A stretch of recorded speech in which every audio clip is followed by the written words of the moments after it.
এই 26-এর 2-এর পরিপূরক ক্যালকুলেটর দিয়ে দ্রুত করে ফেলবো। তো দেখো আমরা কি করব, তোমার প্রথম কাজ হচ্ছে তুমি মোড বাটনে একটা চাপ দিবা, চাপ দেওয়ার পর 4-এ চাপ দিয়ে বেসে ঢুকবা, বেসে ঢুকার পর দেখবা ক্যালকুলেটর ডিফল্টভাবে ডেসিমেলে থাকে। দেখো ক্যালকুলেটর ডিফল্টভাবে ডেসিমেলে আছে।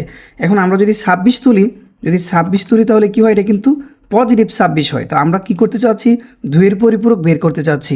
দেখো আমরা কি করব, যে 26-এর নেগেটিভ মানটা বের করবো, -26-এর মান বের করবো। এই জন্য আমরা কী করবো, ক্যালকুলেটর থেকে -26 তুলবো। কত তুলবো, -26 তোলার পর ইকুয়ালে চাপ দেবো, চাপ দেওয়ার পর বাইনারিতে চাপ দেবো। দেখো 2-এর পরিপূরকের মান কিন্তু চলে এসেছে।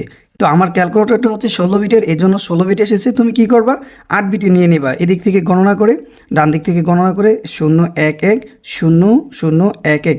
দেখো এখানে যেটা এই অপশন আছে সেটা কিন্তু আমাদের অ্যান্সার। তো দেখো অপশন এতে আছে 1 1 3টা 1 0 0 1 0, এরপর আছে 1 1 0 1 0 1। তাহলে কোনটা সঠিক, দেখো 0 1 1 0 0 1 1, এটাই কিন্তু আমাদের সঠিক অ্যান্সার, 2-এর পরিপূরক।